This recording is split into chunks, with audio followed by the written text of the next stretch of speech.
Welcome to another video. This is Swarthy Daisy with Kinfolk Chat, and in this video I wanted to do an update of the MyHeritage DNA results. I did do a video about it some time ago, but this time I wanted to update it and include some more information about the ethnicities.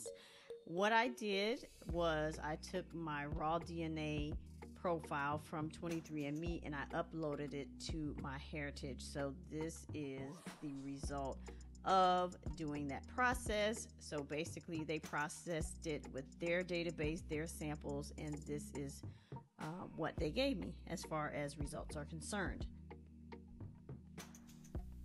Jumping right into it, at the top of the screen you'll see your ethnicity results, and then just below that you'll see genetic groups confidence level. So I went ahead and set it on high to ensure that we had the most accurate results possible.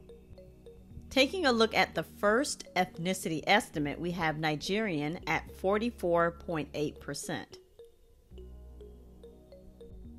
According to the website, it says about this ethnicity, Nigeria has the largest population in Africa, and its people belong to over 250 sub-ethnic groups, the largest of which are the Esan and the Yoruba. Nigeria was ruled by various kingdoms and tribal rulers and became a colony of England in the 19th century. Many people of African descent in the Americas, and particularly in the Caribbean, have some Nigerian ethnicity. Modern migrations have resulted in a large presence of people of Nigerian descent elsewhere in Africa, the US, Canada, the UK, and in the Netherlands. Yoruba art, its intricate wood and metal sculpture in particular, emphasizes the human head, which the Yoruba regard as the essential life source. Next, we have Sierra Leonean at 23.7%. Sierra Leoneans belong to 16 distinct ethnic groups, the largest of which are the Mende and the Temne. In the 16th century, Sierra Leone became a major shipping center for the African slave trade. Over a century later, freed slaves from North America returned to the region to found fledgling colonies. People of African descent in the Caribbean and in the Americas often have some Sierra Leonean ancestry. Over 2/3 of Sierra Leoneans are subsistence farmers. The most important crop is rice. Rice is served at every meal. In Sierra Leonean culture, a meal is not complete without it. Next, we have West African at 12.8%. There are over 340 million West Africans living in the continent, and a further innumerable number of people of West African descent spread throughout the Americas. West Africa was united under the Ghana Empire around 1000 BC and was subsequently affected greatly by the African slave trade and European colonization. People of West African descent are present across the Americas and Europe, with some intra-continental migration to other regions of Africa.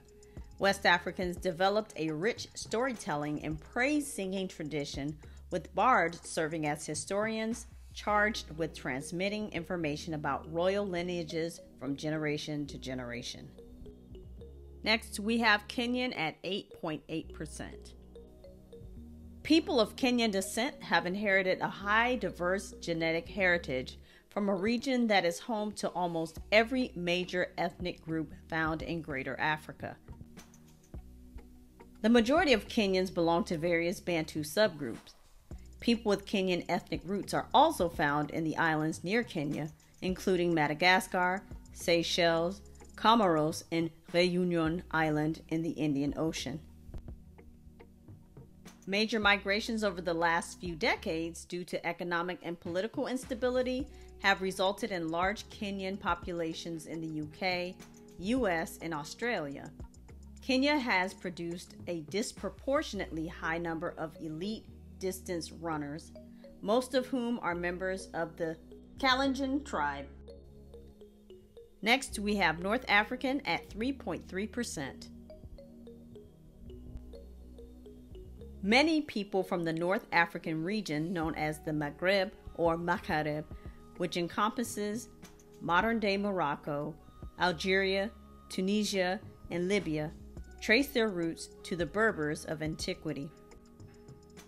North Africans share some genetic traits with their southern European neighbors, though the cultures and religions of the region were affected significantly by the Arabization and the rise of Islam after the 6th century CE. Colonization and waves of immigration over the last 2 centuries have created a large North African diaspora. France is home to nearly 5 million people of North African heritage. One staple dish in particular has brought fame to North African cuisine. That dish is couscous.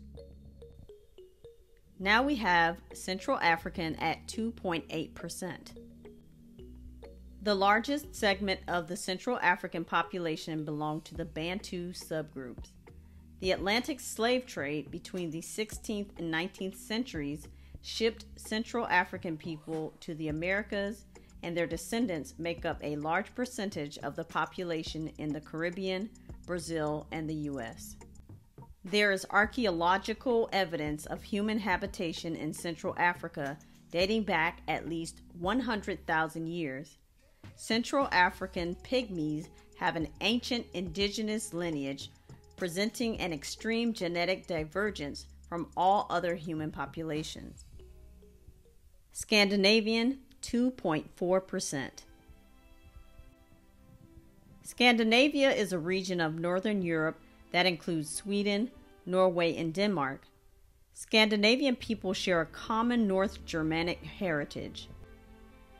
Germanic tribes of antiquity traveled south to continental Europe along trade, fishing, and conquest routes, eventually colliding with the Romans.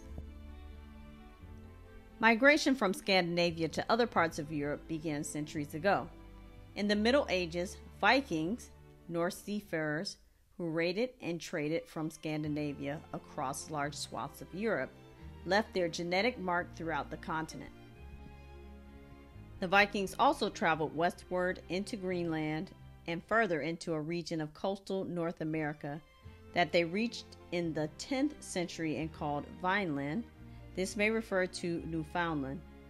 People with Scandinavian ethnicity also settled Faroe Islands and Iceland, where they formed a very isolated endogamous community. In the late 19th century, millions of Scandinavians immigrated to North America, and Scandinavian cultural influence is readily apparent in the Midwestern United States, where many locals bear Scandinavian surnames. Ancient Norse mythology has also entered into regular English lexicon. Most days of the week in English are named after ancient Norse gods. For example, Wednesday is named after Odin, and Thursday originates from Thor, the god of thunder. Then we have Irish, Scottish, and Welsh at 1.4%. The western region of the British Isles is populated by peoples descended from the 6 Celtic nations, 3 of which had settled in what became Ireland, Scotland, and Wales. The other 3 were in Brittany, Cornwall, and the Isle of Man.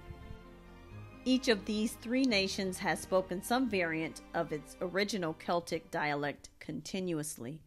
The Irish, and the first people to settle in Ireland about 9,000 years ago, share heritage, culture, and language, which was Gaelic. They were organized by clan or kin groups. The Scottish were similarly famous for their clans, but from the time of the Middle Ages have been a composite nation for Picts, Gaels, and Britons. So that the northern population speaks a version of Gaelic, while those in the south speak what came to be called Scots. Their neighbors, the Welsh, are called such, dating back to the Germanic labeling of them as Wals, meaning foreigner or stranger. The language of Wales is similarly called Welsh. The area was overrun by Anglo-Norman conquerors in the Middle Ages, and the English colonization in the 16th to 17th centuries, which changed their ethnic composition of the British Isles altogether, introducing ethnic English. The people in each locale take great pride in their independent ethnicities and accompanying cultures, from the family divisions as clans to the respective alcoholic beverages. Wales has a more English cuisine. The ingathering of several ethnicities in such a small space has facilitated interesting genealogical discoveries as well as mysterious connections to unravel. And for all the different heritages, nearly everyone there now speaks English. So that is it. Thank you so much for checking out this video. Please make sure to leave a comment and let me know what you think about these results. I noticed that a lot of the information on MyHeritage regarding each ethnicity group, especially as it pertained to Africa, had a lot more to do with slavery. My guess is that they were making the link between the U.S. and Africa through slavery. And I also noticed when it came to Europe, they had a lot more dialogue. So my guess is as it goes along, the site will update its information sources a little bit better. But yes, I just wanted to bring you some information based on their website so that you'll see the information that they have based on the results that they provide for their customers. So again, make sure to like this video, make sure to subscribe, and make sure to share. Thank you so much again for watching. Bye.